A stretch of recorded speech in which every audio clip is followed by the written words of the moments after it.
नमस्कार। SR news में आप सभी का स्वागत है। मैं रिंकू यादव। दोस्तों, क्या पश्चिम बंगाल में ममता बनर्जी के शासन को भेदने में भारतीय जनता पार्टी कामयाब हो गई है?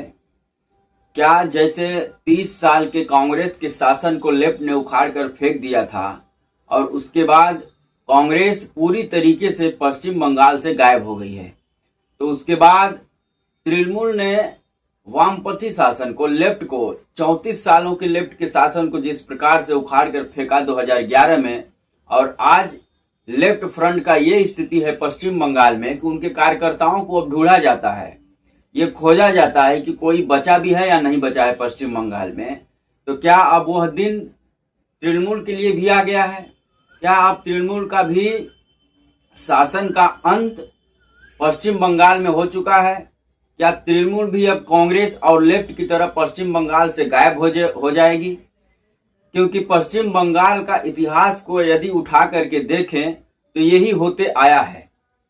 लगभग कांग्रेस और लेफ्ट ने मिला करके पश्चिम बंगाल पर 64 सालों तक राज किया, और इन दोनों को शासन से उखाड़ कर फेंकने के बाद तृणमूल सत्ता में आई सन 2011 में, और 11 से लेकर के अभी 26 तक 15 सालों तक तृणमूल ने राज किया है। लेकिन अब जिस प्रकार से भारतीय जनता पार्टी आक्रामक तेवर में चुनाव लड़ रही है पश्चिम बंगाल में, और फर्स्ट फेज का चुनाव हो जाने के बाद भारतीय जनता पार्टी का जिस प्रकार से दावा किया जा रहा है, कल प्रेस कॉन्फ्रेंस करके गृह मंत्री अमित शाह ने यह दावा किया कि जिन उत्तरी बंगाल में 152 सीटों पर चुनाव हुआ है फर्स्ट फेज में, उसमें से कम 110 सीट भारतीय जनता पार्टी ला रही है।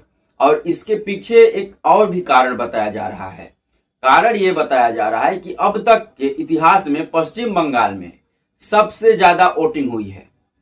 कहीं कहीं तो 96% तक वोटिंग हो गई है। एवरेज पकड़े तो 92% वोटिंग पश्चिम बंगाल में हुई है। इसको देखते हुए भारतीय जनता पार्टी ये दावा कर रही है कि जो ये वोटिंग है, ये पब्लिक का गुस्सा है तृणमूल के 15 वर्षों के शासन के खिलाफ, और पश्चिम बंगाल के लोग अब ममता बनर्जी के इस क्रूर शासन से छुटकारा चाहते हैं, उसको उखाड़ करके फेंकना चाहते हैं। और पश्चिम बंगाल का ये इतिहास रहा है कि जिसको एक बार उखाड़ कर फेंक देते हैं उसको दोबारा पश्चिम बंगाल में पनपने भी नहीं देते हैं। कांग्रेस को आज दिए लेकर के भी यदि पश्चिम बंगाल में आप खोजेंगे तो नहीं नजर आएगी। वही कहानी लेफ्ट के साथ भी हुआ है। लेफ्ट के कार्यकर्ताओं को भी खोजना पड़ता है।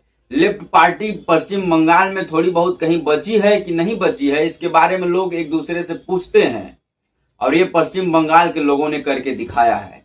तो क्या वह समय अब ममता बनर्जी और उनकी पार्टी के लिए भी आ चुका है? जिस प्रकार से भारतीय जनता पार्टी लोगों के बीच में ये जा करके उनको समझाने में कामयाब हुई है कि जो तृणमूल है वो हिंदू विरोधी पार्टी है। रामनवमी का शोभा यात्रा हो या दुर्गा पूजा हो, किसी भी चीज के लिए आप स्वतंत्र रूप से पश्चिम बंगाल में नहीं कर सकते हैं बिना हाई कोर्ट के परमिशन के। कोई ऐसा साल नहीं होता है जहां पर शोभा यात्रा निकालने के लिए रामनवमी का हिंदुओं को हाई कोर्ट न जाना पड़े। और शोभा यात्रा ऐसे भी निकलती है जैसे पूरे इलाके को छावनी में तब्दील कर दो, फोर्स लगा दो, पुलिस लगा दो। ऐसा स्थिति पश्चिम बंगाल में हो गया है। तो कहीं न कहीं पश्चिम बंगाल के जो हिंदू हैं वो भी अब अपने आप को पश्चिम बंगाल में असुरक्षित महसूस करने लगे हैं, और इसी का नतीजा है कि भारतीय जनता पार्टी पश्चिम बंगाल में पूरी ताकत के साथ चुनाव लड़ करके कम से कम हिंदुओं को ये बताने में कामयाब हो गई है कि जो तृणमूल की 15 वर्षों का शासन है ये कहीं न कहीं हिंदू विरोधी शासन है। यहाँ पर एक कम्युनिटी को पूरी तरीके से छूट दिया जाता है। एक कम्युनिटी के फेस्टिवल को, त्योहार को पूरी तरीके से छूट दी जाती है कि आप स्वतंत्र रूप से पश्चिम बंगाल में मना सकते हैं। तो वहीं दूसरी कम्युनिटी को हर बार हाई कोर्ट का सहारा लेना पड़ता है। पुलिस प्रशासन के देखरेख में उसके त्योहार को मनाया जाता है। इन सब चीजों से कहीं न कहीं पश्चिम बंगाल के हिंदुओं में तृणमूल कांग्रेस के खिलाफ रोष है। तो वहीं गौ कसी का हत्या भी बहुत ही तेजी से इस बार पश्चिम बंगाल में भारतीय जनता पार्टी ने उठाया है। तो क्या अब इन सब चीजों को देखते हुए पश्चिम बंगाल के लोग अब इस जैसे कांग्रेस का खात्मा किया, जैसे लेफ्ट का खात्मा किया, क्या वैसे ही तृणमूल का खात्मा करने के लिए ये जो 92% वोटिंग पश्चिम बंगाल के लोगों ने अपने घर से निकल के किया है, क्या ये मान लिया जाए कि इस बार अब ममता बनर्जी के शासन का अंत होने जा रहा है? क्या तृणमूल को भी अब पश्चिम बंगाल में ढूंढना पड़ेगा कि कहीं तृणमूल बची है या नहीं बची है, या फिर ममता बनर्जी उतनी ही ताकत के साथ वापसी करेंगी जैसे हर बार करती आई हैं? एक फैक्ट और है, आप सबको याद होगा बिहार में विधानसभा चुनाव में बिहार में भी बहुत हाई वोटिंग हुई थी। उस समय भी जो विपक्ष के लोग थे, जो इंडिया गठबंधन था, वो बार बार ये दावा कर रहा था प्रेस कॉन्फ्रेंस में करके कि जो ये हाई वोटिंग हुई है बिहार में, ये कहीं न कहीं 20 वर्षों के जो शासन है एनडीए का उसके खिलाफ है, उसके प्रति गुस्सा लोगों का है और अब बिहार के लोग एनडीए के शासन से छुटकारा चाहते हैं। विपक्ष का ये दावा था, इंडिया गठबंधन का ये दावा था, लेकिन जब रिजल्ट आया तो देखा ये गया कि बिहार के लोगों ने एनडीए को अब तक का सबसे ताकतवर बना करके फिर से सत्ता में स्थापित किया है।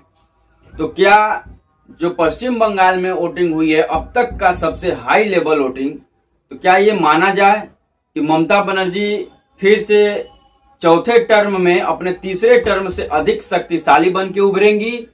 या जो दावा भारतीय जनता पार्टी कर रही है कि ये जो गुस्सा है लोगों का ममता बनर्जी के खिलाफ, ये उखाड़ के इनके फेंकने के प्रति गुस्सा है बंगाल के लोगों का, इसलिए वोटिंग जबरदस्त हो रही है ताकि जो ये ममता बनर्जी की कुर्द शासन है इसको उखाड़ के फेंक दिया जाए। आप लोग क्या सोचते हैं कमेंट कर जरूर बताएं। अमित शाह के उस दावे के बारे में आप क्या सोचते हैं कि 152 सीटों में से जो फर्स्ट फेज में हुआ उसमें से कम 110 सीट भारतीय जनता पार्टी जीतने में कामयाब हो जाएगी? वो किस आधार पर बोल रहे हैं? यदि इस आधार पर बोल रहे हैं कि वोटिंग जबरदस्त हुई है, अब तक के इतिहास में बंगाल में इतनी प्रतिशत वोटिंग कभी नहीं हुई थी, तो बिहार में भी अब तक के इतिहास में जो 2025 में वोटिंग हुई थी 2000 विधानसभा चुनाव में, अब तक वोटिंग नहीं हुई थी, लेकिन विपक्ष तो सत्ता में नहीं आया, वापस से एनडीए ही बल्कि और ताकत के साथ सत्ता में आ गया। तो क्या ये नहीं माना जाए कि जो ये वोटिंग हो रही है ये भारतीय जनता पार्टी और उसके सहयोगियों के खिलाफ हो रही है? बंगाल की जनता को जिस प्रकार से एसआईआर के लाइन में लगा करके केंद्र सरकार ने परेशान किया, चुनाव आयोग के साथ मिल करके पेपर मांगे गए, लोगों को हैरेसमेंट किया गया, गैस सिलेंडर का जो दाम है ये आसमान छू रहा है, महंगाई चरम सीमा पर पहुंच गई है। भारतीय जनता पार्टी पश्चिम बंगाल में दंगे जैसी स्थिति पैदा कर रही है, हिंदू मुसलमान कर रही है, गौकसी के नाम पर लोगों को बदनाम कर रही है। तो क्या इन सब चीजों के खिलाफ पश्चिम बंगाल की जनता इस बार घरों से निकल करके ममता बनर्जी को अब तक की सबसे ज्यादा मार्जिन देने जा रही है? कमेंट करके इसके बारे में भी जरूर बताएं। वीडियो अच्छा लगे तो लाइक कर दें, चैनल पर अगर नए हैं तो सब्सक्राइब कर दें और शेयर करना ना भूलें। जय हिंद, वंदे मातरम।